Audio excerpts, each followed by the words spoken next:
Sabay-sabay na sumagot ang mga gladiator, oo. Ang mga makakasali sa susunod na laban ay sina Shua, Narcissus, Speos, at Dices lamang. Sila ang apat na napili, habang ang iba ay patuloy na susuriin pagkatapos ng kanilang pagsasanay.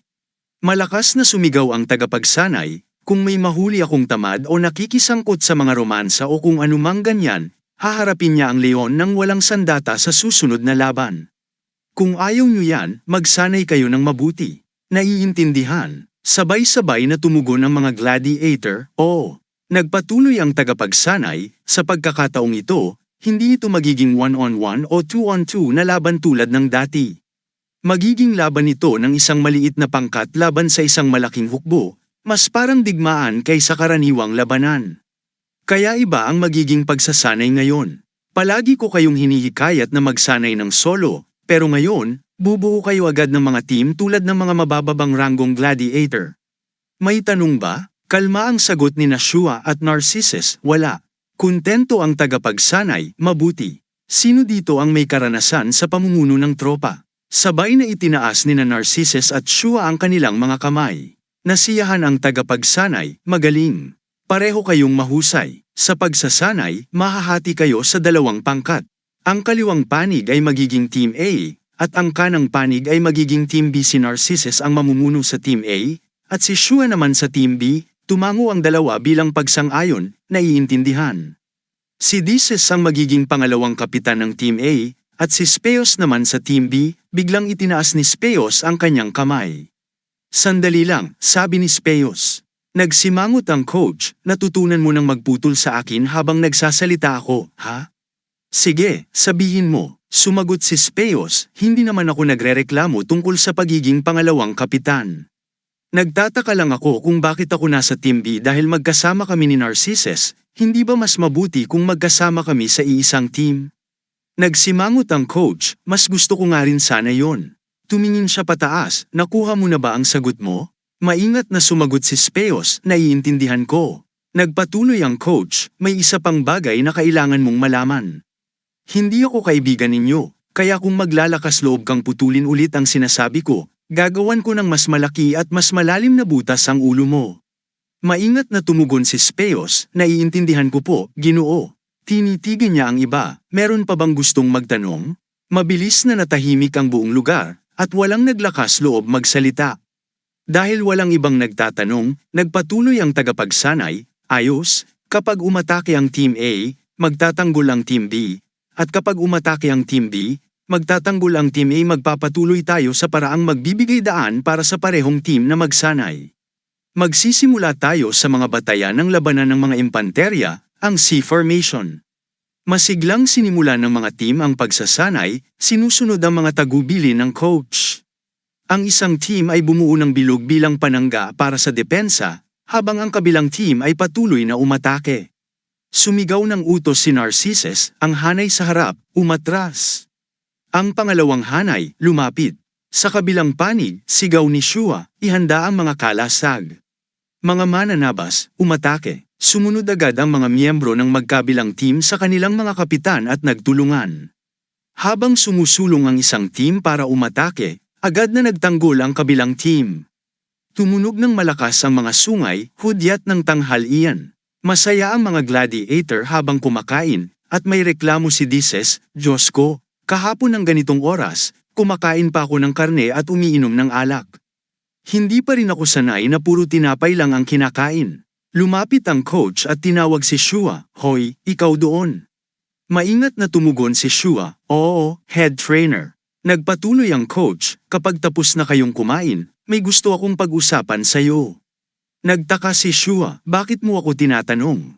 Sumagot ang coach sa mabagsik na tinig, alam mo ba kung bakit ko inilagay si Speos sa Team B? Sagot ni Shua, hindi ba't dahil gusto mo lang? Tumango ang coach, oo, tama ka, pero hindi lang yun. Nagulat si Shua at nagtanong, may iba pa bang dahilan? Tumugon ang coach, may kailangan matutunan si Speos na hindi kayang ituro ni Narcissus sa kanya, kaya umaasa ako sa'yo. Bahagyang tinaas ni Shua ang kanyang boses, pero hindi ko pa natalo si Narcissus, kaya hindi ko iniisip na may maituturo akong hindi niya kaya. Tumingin ng seryoso ang coach, meron. Sumimangot ang coach, hindi ka malapit kay Speos, hindi tulad ni Narcissus. Nagulat si Shua, gusto kong ipakita mo sa kanya ang isang bagay. Tahimik na nakinig si Shua habang seryosong sinabi ng coach, gisingin mo ang takot sa kanya ulit. Lumalim ang ekspresyon ng coach, at sa mabagsik na boses, pabalaykan mo ang takot sa kanya. Nagtaka si Shua, ano? Seryosong sinabi ni Abydos, kailangan mong gawin ito bago magsimula ang susunod na laban. Kung mabaygo ka, tumingin siya kay Shua at matatag na sinabi, mamamatay siya sa lalong madaling panahon. Sigurado yun, tahimik na nakatingin lang si Shua ng diretso. Sa mga sandaling yun, maraming tao sa arena ang nasa ibaba. Narinig ang malakas na sigaw, pumila. Itinuro ni Shua at nagbigay ng utos, huwag umatras. Naglalapit ang dalawang panig ng may matinding lakas at walang gustong magbigay daan. Sigaw ni Shua, panatilihin ang posisyon. Nasa gitna siya ng bilog ng mga tao na may hawak na kahoy na mga kalasag para tanggapin ang mga pag-atake mula sa labas at malakas na nagutos, panatilihin ang linya. Sa kabilang panig, si Speos ay nahihirapang lumaban laban sa mga umaataking kalaban habang hawak ang kanyang kalasag. Ang kanyang mga mata ay puno ng determinasyon. Tumingin si Shua kay Heroes at biglang sumigaw, dalawang grupo sa kaliwa, suportahan ang kanang panig, agad. Agad na lumipat ang mga tao habang dala ang kanilang mga kahoy na kalasag patungo sa kabilang panig. Tumingin si Speos sa paligid at nakita ang kanyang mga kasama na lumilipat sa kabilang panig, naiiwan siyang mag-isa. Natakot siya at nagsabi, sandali, nandito pa ako, ngunit hindi pa siya natapos ng malakas siyang pinutol ni Shua, sige, tulungan niyo ako. Nakikita ng grupo ng may mga pamalo na walang nagbabantay sa panig ni Speos at sumigaw, bukas ang panig na ito. Walang magawa si Speos kundi ipaglaban mag-isa ang kanilang mga pag-atake.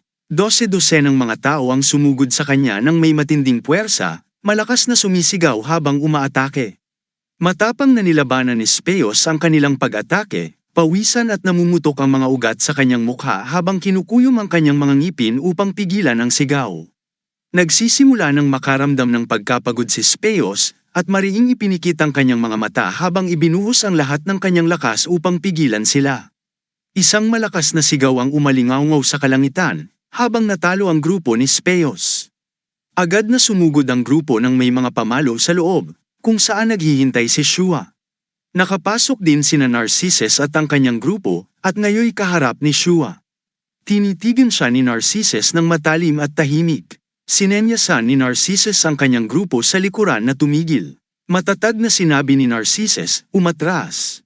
At pagkatapos, siya'y tumalikod at umalis. Nakita ito ni Abydos at nagbigay ng tusong ngiti, habang tinitingnan ng grupo ni Narcissus.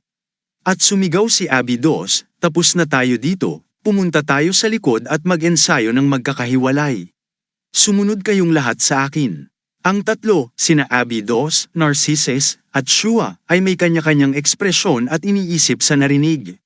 Mahina at may pag-aalinlangan na nagtanong si Dices, bakit kailangang pumunta tayo sa likuran kung may sapat namang espasyo dito? Agad na sumagot si Narcissus, gusto niyang paghiwa-hiwalayan tayo. Nakatingin siya sa malayo at nagpatuloy, layo sa ating mga kakampi. Naguluhan si Dices pero hindi na siya nagtanong pa kay Narcissus. Sa kabilang panig, malakas na sinasaway ni Shua si Speos, ang kaliwang bahagi ay bukas para sa kanila, Speos. Kung totoong labanan ito, patay na sana tayong lahat at ikaw ang may kasalanan.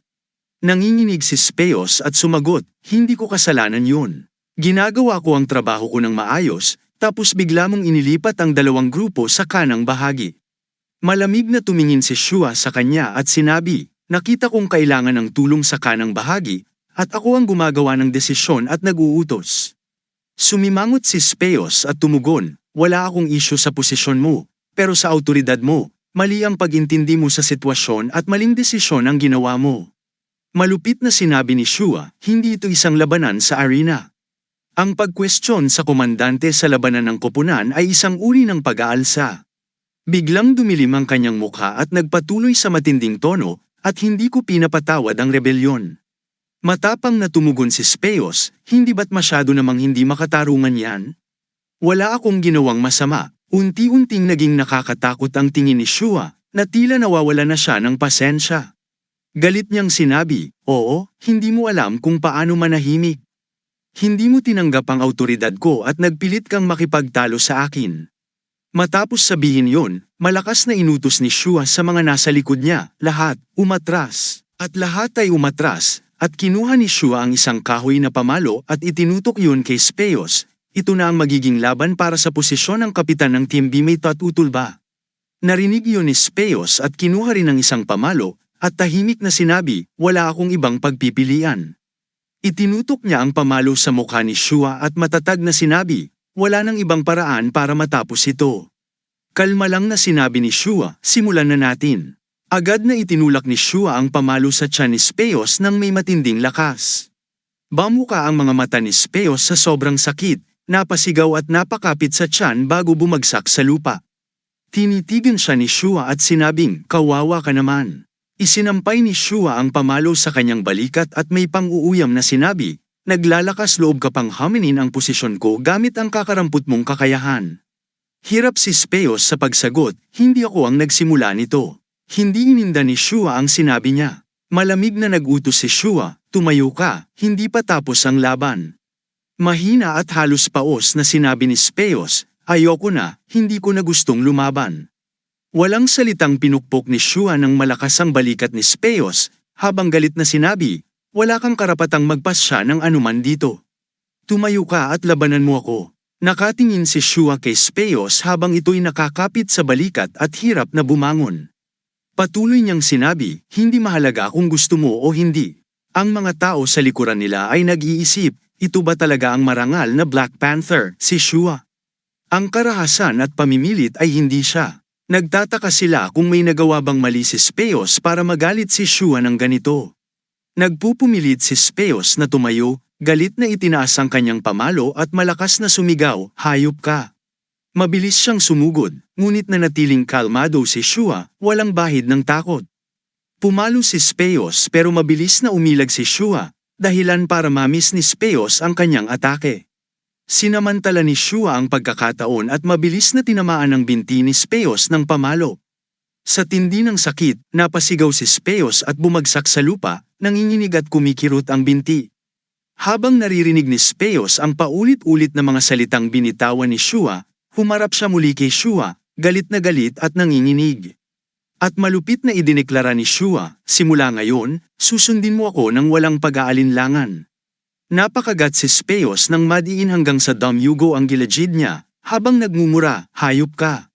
Bahagyang nanginginig ang kanyang kamay habang nakasandal sa lupa. Ang mga daliri niya ay bahagyang kumamo sa lupa, dahan-daang pumipilipit habang patuloy si Shua. "Kung ayaw mong mamatay dito," biglang sumigaw si Shua, "lumuhad ka, yumuko, at magmakaawa sa akin." Hindi na nakatiis ang mga nasa likod nila at sumubok na mamagitan. "Hoy Shua, balak mo ba talagang patayin siya sa pagsasanay?" Malamig na sumagot si Shua, "Ako ang pinakamagaling na mandirigma, at hanggat papatayin ko ang isang mahina na pwedeng palitan anumang oras, wala yun sa akin." Nangaasar na sinabi ni Speos, "Nagpapanggap kang mabuti pero sa huli, ganito ka rin pala." Nagpasya si Shua, "Ito ay laban ng koponan. Kung kailangan kong patayin ang isa para sumunod ang lahat, gagawin ko ito ng walang pagdadalawang isip." Matatag nang nakatayo si Speos at malamig na tinanong, "Simula pa lang ba, plano mo na ito?" "Sige, patayin mo ako." Walang pag-aalinlangan na sumang-ayon si Shua, "Napakasaya ko." Handa na si Shua sa susunod na pag-atake at naisip, "Patawarin mo ako, Speos, pero ito lang ang paraan para matakot ka sa kamatayan." Biglang lumaki ang mga mata ni Speos sa takot, ang imahe ni Shua sa harap niya ay unti-unting nagiging malabo at naglalaho. Mabilis na sumugod si Shua, sumalakay ng mabilis kay Speos, ngunit nakapagtaas ng pamalo si Speos sa tamang oras upang harangin ang atake. Nakita ito ni Shua at bahagyang nagulat, iniisip, "Ano yun?" Dati, hindi niya kayang sabayan ang bilis ko. Galit na sumigaw si Speos, "Ngayon, nakita ko ng malinaw." "Hayop ka," sigaw ni Speos na nagpalaki ng mata ni Shua sa gulat habang iniisip, "Hindi maaari." Biglang sumambit si Speos ng buhangin sa mukha ni Shua, sumisigaw, "Dapat mo ring malasahan ito." Agad na tinakpan ni Shua ang kanyang mukha upang maiwasan ang buhangin, bahagyang nakadilat ang isang mata, iniisip, sa halip na matakot siya, Mukhang demonyo na siya na sumusugod ng buong lakas, na nagdulot kay Shua ng pag-aalinlangan at pag-iisip na kapagpalaki na naman ako ng halimaw. Patuloy na tinatakpan ni Shua ang kanyang ilong upang hindi makalanghap ng alikabok habang iniisip, nakakapanlumo, ha? Si Speos, parang baliw, ay walang tigil na sumusugod kay Shua ng may matinding lakas, sumisigaw habang umaatake. Halos tumama ang kahoy na pamalo ni Speos kay Shua, ngunit mabilis na umatras si Shua sa tamang oras. Hindi sumuko si Speos, muli niyang itinaas ang pamalo, sinusubukang manaig kay Shua. Tumalon si Speos at hinampes ng malakas, na lumikha ng malakas na hangin at napilitang umatras si Shua. Pagkatapos ng pag-atake, marahang bumaba si Speos sa mabuhanging lupa, habang si Shua naman ay napaatras, ang mga paa ay dumudulas sa buhangin at nagkalat ito sa paligid. Patuloy ang walang awang pag-atake ni Speos, hinahampas si Shua na walang nagawa kundi takpan ang mukha at umiwas. Sa galit, itinuro ni Speos si Shua at sumigaw, "Bakit ka tumakbo?" Nakapikit si Shua at pinagmamasdan siya, iniisip, mabilis siyang lumalapit mula sa harap. Kumislap ang gintong hako ni Shua sa ilalim ng araw habang binibilang niya ang mga galaw, iniisip, kung hindi ko makikita ng malinaw ang kilos niya. Biglang nagkaroon ng alon ng kuryente mula sa pagkiskes ng mga paa ni Shua sa lupa, na nagdulot ng pagkabigla kay Speos. Si Shua ay tila ibang tao na, ang kanyang mga mata ay tuluyang pumuti, at mabilis siyang sumugod kay Speos na parang kidlat, naisip, sisiguraduhin kong sirain ang lahat ng nasa harapan ko. Sa puntong yun, ang mga mata ni Speos ay nanlaki sa takot at pagkagulat, at ang tanging nakikita niya ay mga kalat-kalat na asul na liwanag sa kanyang harapan. Nagkaroon ng ilusyon si Shua na tila dumami ang kanyang anyo, bawat isa ay may hawak na pamalo na sumugod kay Speos ng mabilis. Paulit-ulit na hinampes si Speos hanggang sa bumagsak siya sa sakit, duguan ng bibig, at ang mga mata ay tumirik, naguguluhan, ano ito? Bumagsak si Speos sa lupa sa harap ng kayabangan ni Shua at sa harapan ng lahat ng nakasaksi. Bahagyang damilat si Shua, iniwasan ang pagtilamsik ng dugo sa kanyang mukha, tahimik na tinatawag si Speos. Tinitigan niya ang dagwang mukha ni Speos, ang katawan ay puno ng sugat at walang malay na nakahiga sa lupa, at naisip, ano ka ba? Nang papalapit na ang gabi sa silid pahingahan, isang boses ang narinig, ang teknikang ito na ginamit ko sa laban ng buhay at kamatayan sa isang kalaban, kinailangan kong gamitin sa isang kasamahan. Tumayo si Shua sa tabi ng kama ni Speos at malumanay na nagsalita kay Abydos, ito ang unang beses na ginamit ko ang teknik na ito laban sa tao simula nang dalhin ako rito. Walang kibo si Abydos at hindi sumagot, kaya't nagpatuloy si Shua, siguro hindi lang ang personalidad niya ang nagbago. Naguluhan si Abydos sa narinig at nagtanong, at ipinaliwanag ni Shua, ibig kong sabihin, tila nag-improve din ang mga pisikal niyang kakayahan kumpara noon.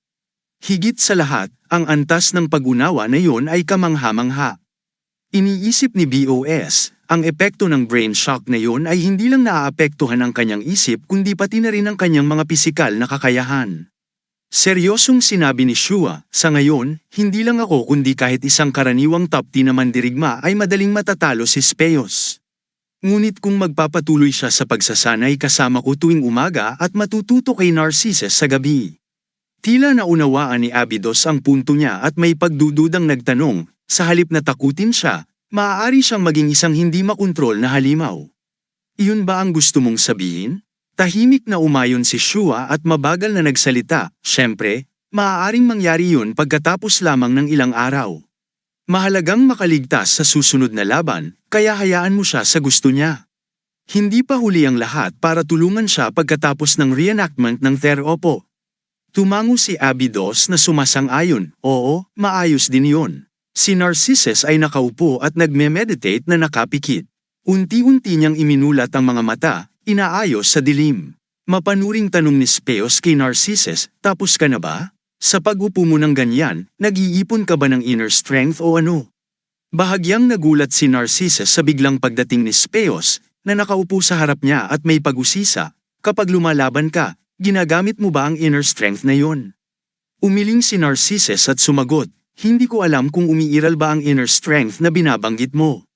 Ang meditation ay nakakatulong lamang kapag malungkot ka, galit, inis, masigla, natatakot, o kapag nagpapagaling mula sa pisikal at mental na pagkapagod.